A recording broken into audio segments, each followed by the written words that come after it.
Hi everyone, welcome to Darling Little Dreamers' first mini seminar. I'm Erica Earley, Certified Child Sleep Consultant with Darling Little Dreamers. I'm certified through the Family Sleep Institute. I can be found at darlinglittledreamers.com or by email darlinglittledreamers@gmail.com if you ever have any questions. Also, be sure to follow me on Facebook. I do weekly free question and answer sessions as well as give tips and post articles. So it's a good thing to follow me. And let's dive right into today's topic of understanding nightmares and night terrors. So first of all, how is your child's sleep affected? And we can guarantee that it is being affected in some way. So whether your child has experienced either nightmares or night terrors, the quality and consolidation of their sleep is definitely being affected. If your child is losing sleep because of these events, be sure to let them catch up on missed sleep by moving bedtime earlier and making sure that they're on a healthy nap schedule to make sure they are getting restorative sleep that they need. And it is really important to know whether your child suffers from nightmares or night terrors, as there's a huge difference. There's a big difference in the way we should respond to either of these situations, and if we respond inappropriately, we can actually increase the rate of recurrence, and something that we definitely do not want.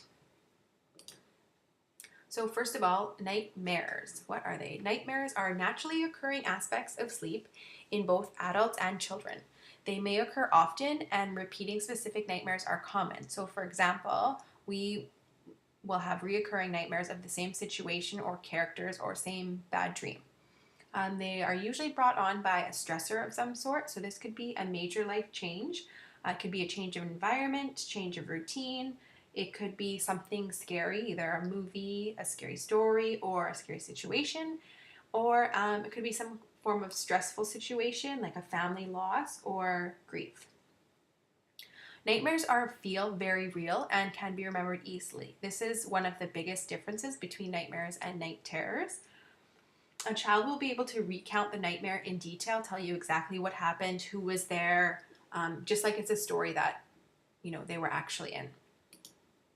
So how should we react to these nightmares? So first of all, comfort your child. Definitely go to them, or if they come to you, be very comforting and compassionate. That being said, try to get your child back to sleep as soon as possible. So don't dwell on it too much, but we just don't want to avoid creating more of a sleep debt by spending hours awake talking about it. So just try to get them back calm and back to sleep. It's definitely important to explain to your child that nightmares are a normal part of life, so they don't feel isolated, and that everyone has them. So you could just tell them, mom and dad have them too. You could give them some coping skills like, hug your teddy if you're scared, or let them know that you're there for them. You're right down the hall or wherever your bedroom is. Just don't make them feel alone, because they are going to be scared. And try not to bring it up the next day. This may remind your child of the nightmare, causing it just to reoccur. So it's going to remind them what the nightmare was about, or that they had a nightmare. And they're just going to be scared either to go to sleep that night because they think that they'll have the nightmare again, or it will cause them to think about it, causing them to have the same nightmare again. So night terrors. So this is how they are different. Night terrors are very different from nightmares and require a very different response. This is the most important thing. Night terrors only occur in the first 3 hours of sleep. So if your child is waking up, 4 a.m., 5 a.m., having a terrible dream and you think it's a night terror, it's not. Night terrors will only happen in the first 3 hours of sleep. They happen during a transition from REM to non-REM sleep. They are most common in children over 3, but can be as young as 15 months, very rarely, and it is highly unlikely for a baby younger than 15 months to be having night terrors. And another factor, they're genetic. So if mom or dad sleepwalks, sleep talks, things like that, the child is at greater risk that they will experience the night terrors or sleepwalking and sleep talking. They're part of the parasomnia family, which is the same as sleepwalking, sleep talking, where people kind of seem to be awake, but they're really not. More about night terrors. So a child having a night terror this is what it'll look like. The child will be screaming, thrashing, they'll be violent either towards themselves or others. They look and act like they're suffering, so they will be screaming like their heads off. They'll be crying. It is very terrifying. Their eyes will be opened, but they will not make eye contact with you. So even if you're standing right in front of them, looking into their eyes, they will kind of glance like as if they're looking right past you. They have no idea you're even there. They may hurt themselves or others, and they will not respond to you or lights or noises or anything. So if you're holding them, they do not know that they're in mommy's arms. Or, if the lights are on, they have no idea. So those are just things to look for. If you think your child might be having night terrors, this is what it looks like. So a little bit more. Your child, if they had a night terror, will not be able to recall the night terror. They have no idea it even happened. They have no idea they were crying and screaming. It's like as if it never happened to them. So if they are saying that if they wake up and they say they're scared because this happened, it's not a night terror because they have no idea what just happened. Again, the episode looks and sounds absolutely terrifying, hence I think the name.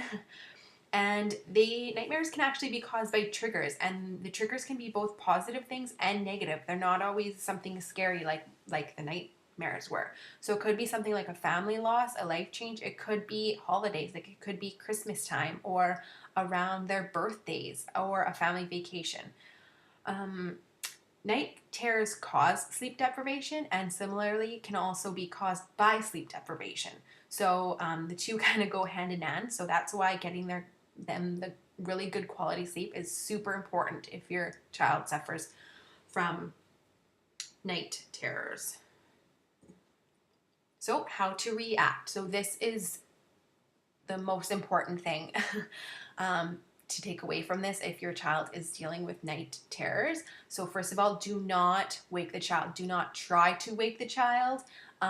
You have to let the night terror run its course. So it has a course to run, and waking the child will only make the night terror reoccur again. So it's basically something that has to happen. So if you were to try and wake the child after, say, 3 minutes of this night terror, as soon as that child falls asleep again and goes through that sleep wave, it will reoccur, most likely. So we really need it to run its course. And it can also become worse if you try to intervene, because if you're trying to kind of hold them and they're thrashing about, they are, they still have feeling, and so they're in such a deep sleep, they don't understand now why they're being held or constrained in some way. So holding them is not a good idea. What you should do is just stay close, watch them just to make sure that they're safe. Do not turn the lights on. Do not, try to look them in the face. Do not try and get involved. Just be there just to make sure that they're safe. Less involvement from the parent means a shorter duration. So just like I was saying how it has to run its course, if you intervene in any way, if the child comes in and out of that sleep wave, it's just going to continue later. So again, just let it run its course, and remember that the child will have no recollection of the night terror, or that it even happened.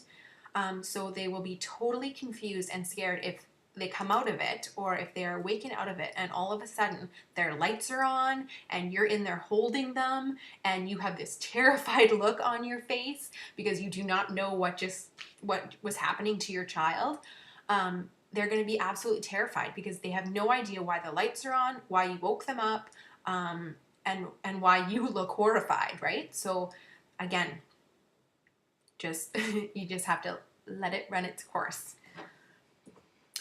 So prevention of both nightmares and night terrors. So whether your child has experienced either nightmares or night terrors, make sure they are as well rested as possible. So that can definitely help.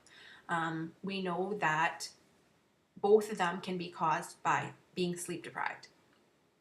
If you notice a pattern of reoccurrence, specifically with night terrors, they usually come in a pattern. So something like around the holidays, transitioning from school break, any kind of pattern, be sure to give them some extra sleep. like as in an early bedtime to help guard your child against these experiences.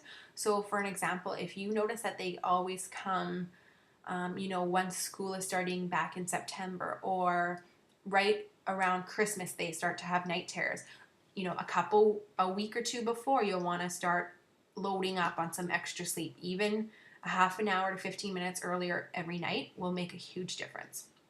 And really important, if your child is suffering nightly or very often, multiple times a week, be sure to speak to a doctor or pediatrician, because it is most likely and may be a sign of an underlying sleep disorder. So you really want to get that looked at, not to mention the sleep debt that they're building up from it.